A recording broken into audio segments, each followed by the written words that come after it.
Hosting a Christian money workshop or money class is popular in churches today. And there's no doubt in my mind that the way we think about money and handle money is an important spiritual issue. But many are being misled by the most common church money workshop. I'm not sure anyone is asking, is this program built on a biblical foundation? Is the purpose of this class really the exaltation of Jesus? Is the goal to develop faithful Christians who are better equipped and focused on living for King and Kingdom? Even though it's very appealing, the most popular money program in churches today is not what it should be. It's packaged well and the materials are first rate, but the program itself has little to do with living as a disciple. The problem is that it fits into the money-focused, 10% is God's and the rest is mine way of thinking. So of course, 90% of the time will be spent on independence, self-sufficiency, and accumulation, and very little time, if any, will be devoted to living changed lives for Jesus. In other words, this is the very same conversation we could have with any secular financial planner. There's very little here that's Christian. So here are 4 problems with this. The first problem is we're moving down the path of least resistance rather than the path of discipleship. The path of least resistance is a money conversation that takes place in the church but still allows me to think about money in a secular way. We're all tempted to self-focus as we deal with money. It's the path of least resistance. It's easy to discuss the issues we can all agree on, like adultery or pornography or prayer or loving others. But it's difficult to talk about being a disciple of Jesus in the way we think about money. Often there doesn't even seem to be a working definition of what that might mean. The good news is that there are still churches that understand that Jesus is the purpose of everything. Some still long for a deep and faithful walk with Jesus where the gospel is at the core of life itself. But many are taking the path of least resistance in the money conversation. Second, we can easily have the wrong goal. Our goal in everything we do should be to glorify God, proclaim the excellencies of our Savior, and love God with all our heart, soul, and mind. This should also be our goal as we live with money. This doesn't mean we shouldn't buy a house or put money in our 401k, but all financial decisions must be made as stewards and as disciples who long for God's glory above everything else. When our primary concern and focus is financial independence, we have the wrong goal.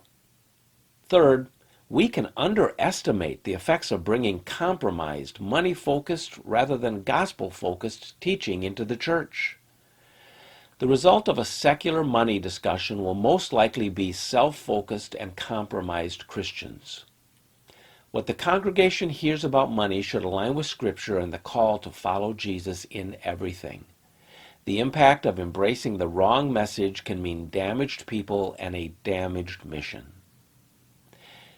And last, it's easy to have the wrong leader.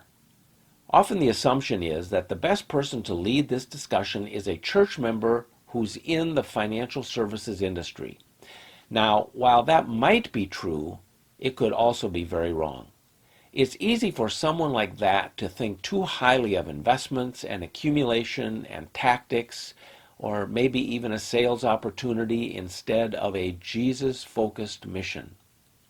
It's easy for an investment person to align with the wrong emphasis. A few months ago, I was talking to a pastor who was concerned about a church member who wanted to lead a financial class in the church. The pastor was concerned that the message would not be what it should be.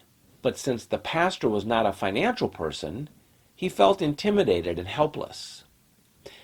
If you're a church leader, you must exert oversight on this issue.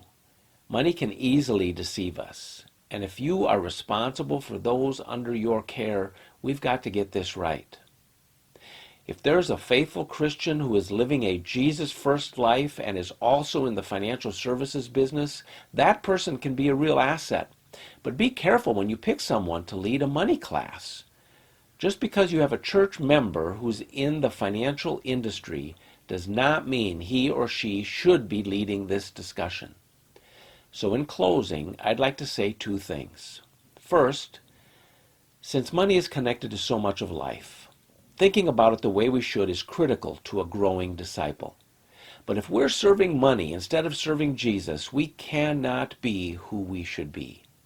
And second, if we, through the power of the Holy Spirit, embrace our mission here and live lives devoted to Jesus in everything, money decisions will become much easier.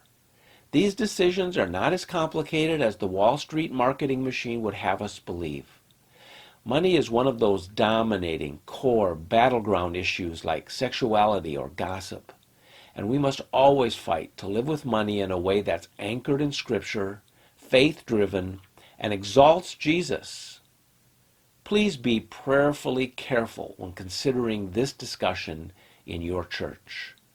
If I can answer any questions or help in any way, feel free to contact me. I would love to hear from you. Thank you.